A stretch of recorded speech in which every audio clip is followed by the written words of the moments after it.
Hi, everyone. I just wanted to drop in and say hello. I wanted to thank all of my wonderful family and friends for helping me over my journey. Today is December 6th of 2023. And for those that know me, know that today is the last day of um, 4.5 years. On March 12th of 2019 was the best and the worst day of my life. On that day, after 25 years of unbearable beatings and exploitation at the hands of my domestic partner, I had received a job offer, an amazing job that I was so excited about. And instead of moving forward on that particular day, uh, life took a curveball for me, and I ended up being arrested and was sentenced to a sentence of 4.5 years. So throughout this journey, I started out very much a victim. Very much. It was all because of what my domestic partner had done to me. And throughout all of this, being in jail, provincial jail. Hi, NBWCC. Yeah. Um, that was not a good time. But I made some amazing friends there. Um, I was sentenced to a 4.5 year sentence and was sent to Nova Institute for Women. And while I was at Nova, which is in Truro, Nova Scotia, um, I managed to actually get help, right? Because as I said, prior to this, I was very much a victim, and it was really all my domestic partner's fault.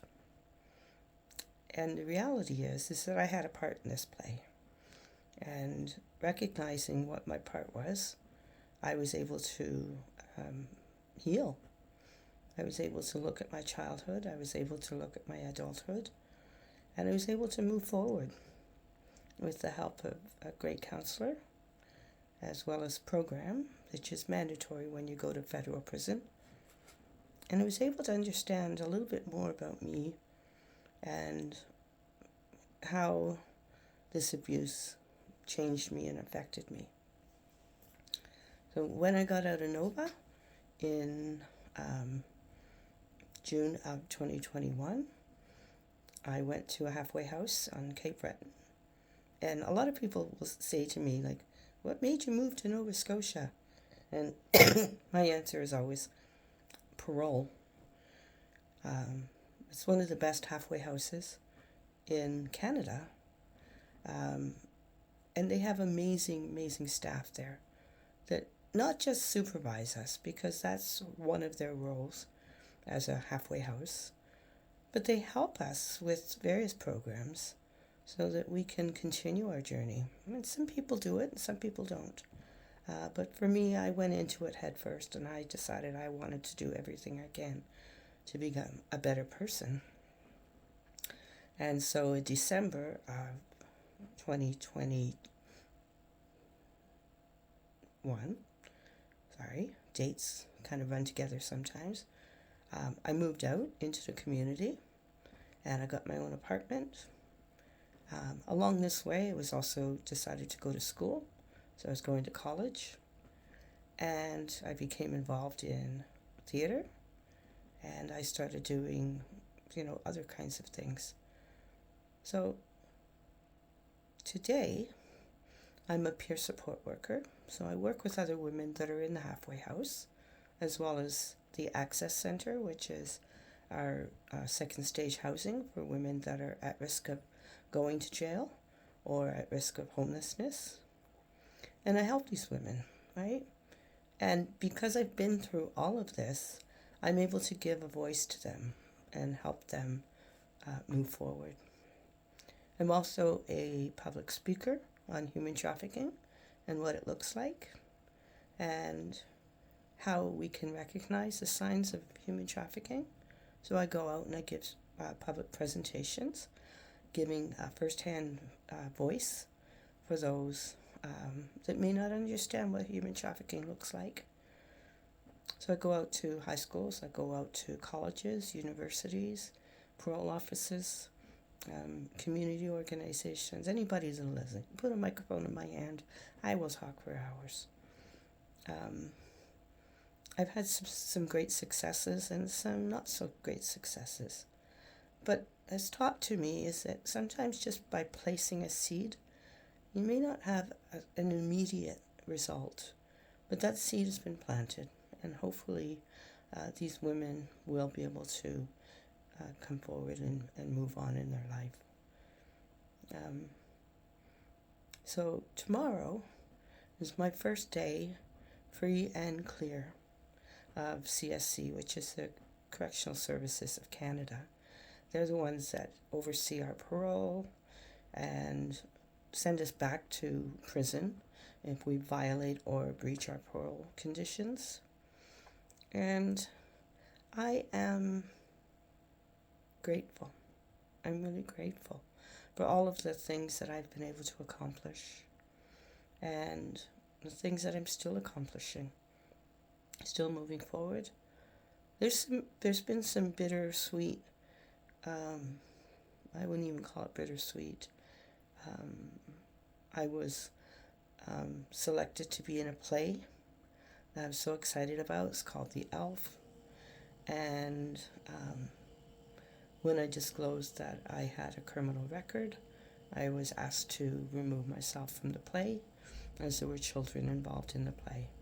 So even though my crime had nothing to do with children, they felt that it was too much of a risk to have somebody with a felony record in the play. So that sucked. It really did. But I also understand why the board made that decision. On that note, I actually have written a play, and the universe has brought some amazing people into my life that are involved in playwriting, in editing, and have the ins and the outs on how to produce this play. So they're helping me to get this play organized. My tentative title is Mrs. Claus Gets Fired from the North Pole. And that's essentially what happened, was that as my role, Santa Claus, Mrs. Claus, in this play, after a month of rehearsals, I was asked to leave. I was devastated. It was absolutely devastating to go 4.5 years, almost 30 days before my end date, with no breaches, no violations, no problems, to be asked to be removed from a community play. As I said, I understand it, don't agree with it.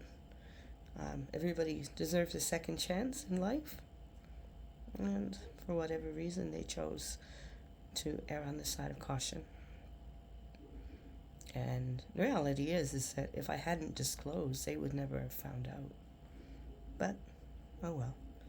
My integrity is more important than hiding. One of the reasons why I talk openly about this, I do not want to be that person that hides and worries that people are going to find out. I'd rather be open. That's why I talk about this kind of stuff. I am 60 years old. I was 55 when this first started. And I am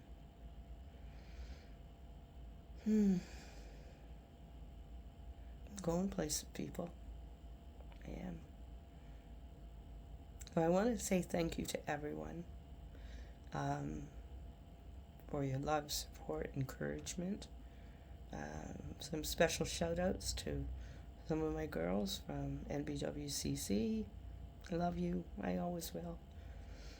Shout outs to some of the women from NOVA and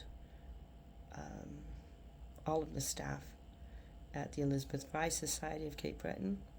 I love you. I love you all.